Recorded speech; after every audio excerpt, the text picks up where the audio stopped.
प्यारे दोस्तों, नमस्कार।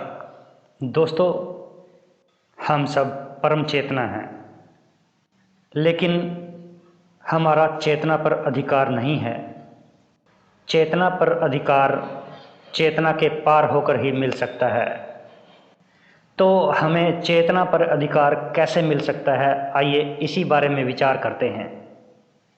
जैसा कि हम परम चेतना हैं, परम चेतना के पास अनंत सिद्धियां हैं, अनंत कलाएं हैं, अनंत शक्ति का भंडार परम चेतना है। और परम चेतना सदैव रहती है, अनंत आयाम तक रहती है, अनंत आयाम में रहती है। लेकिन उस परम चेतना की शक्ति का हमें अधिकार नहीं है। अभी भी सारा काम परम चेतना की शक्ति से ही हो रहा है, लेकिन उस पर हमारा अधिकार नहीं है। हम चाहते हुए भी अपनी मर्जी से उससे कोई काम नहीं ले सकते। सब खुद म खुद नियम के अकॉर्डिंग ही हो रहा है। यह प्रकृति जैसे चला रही है, सब नियम के अनुरूप ही चल रहा है। असल में तो प्रकृति ही हमारी परम चेतना का उपयोग कर रही है।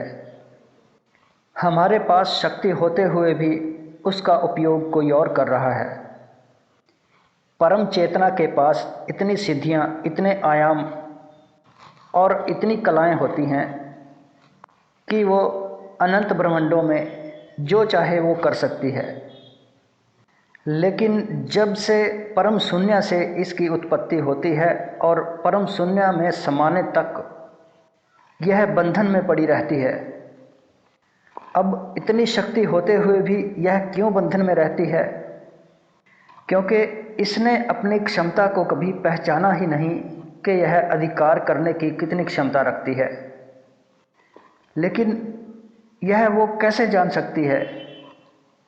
यह उसको तभी जान सकती है जब इसे कोई मैसेंजर मिले, वो भी इस जगत के बाहर के जगत का कोई मैसेंजर इसको मिले। क्योंकि इसको नहीं पता, इसलिए इसके अपने क्षेत्र का तो कोई मैसेंजर इसको बताने से रहा। जब इसको अपनी शक्ति का खुद अंदाज़ा नहीं है, तो इसके इर्द गिर्द वाला भी इसको कैसे याद दिला सकता है? यह बात तो इसको वही याद दिला सकता है जो इसके क्षेत्र से बाहर का हो, यानी इस चेतना जगत के बाहर का मैसेंजर। जब कोई चेतना जगत की बाहर की उपलब्धि को प्राप्त हो जाता है, वही यह हमें बता सकता है कि परम चेतना पर अधिकार हम कैसे ले सकते हैं। अगर ऐसा कोई हमें मिल जाए और परम चेतना पर हमारा अधिकार आ जाए, फिर हमें किसी चीज़ की कभी कमी नहीं रह सकती। फिर हम संतुष्टि के नए नए आयामों को छू सकते हैं, शांति के नए नए आयाम छू सकते हैं, ठहराव तक के नए नए आयाम छू सकते हैं। फिर हमारे लिए कुछ पाने की अभिलाषा नहीं रह जाती, क्योंकि फिर यह चेतना के पार का विषय बन जाता है। और ऐसे में जब हम चेतना के पार की साधना करने लग जाते हैं, तो हम स्वयं परमात्मा की साधना करने लगते हैं। फिर हमें अपनी चेतना पर अधिकार मिलना शुरू हो सकता है। इसी को सच्ची मुक्ति कहा जा सकता है। यानी इससे क्या हुआ कि हमारी खुद की शक्ति का हमें अधिकार मिल गया, हम उसको अपनी मंशा से इस्तेमाल कर सकते हैं। यानी जब हम किसी बंधन में ना रहें, अपनी चेतना की शक्ति को पहचान कर उसका खुद इस्तेमाल करने के लायक बन जाएं, तो यही तो सच्ची मुक्ति हुई। अब यहाँ भी हम मुक्त तो हुए, लेकिन कुछ हद तक मुक्त हुए। इससे पार भी कोई विषय है, क्योंकि वो परमात्मा चेतन अचेतन के भी पार है। जब हम उसकी साधना करेंगे तब हम मुक्त हो सकते हैं। और इस तरह उस परमात्मा की साधना करने से हमें अपनी परम चेतना पर अधिकार मिलता है। तब कहीं हम सोच सकते हैं कि यहाँ हम मुक्त हो जाएंगे। हमारी जो दूर परे की तृष्णाएं हैं,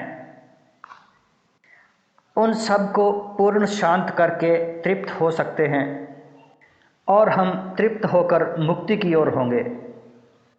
इस तरह चेतना और परम चेतना पर जब हमारा अधिकार हमें मिल जाएगा तो हमारे पास शेष करने के लिए कुछ रहेगा ही नहीं। मेरा यह ऑडियो आपको पसंद आए तो लाइक अवश्य कीजिएगा, कमेंट भी आप ज़रूर करें और चैनल को सब्सक्राइब करें। बहुत बहुत धन्यवाद।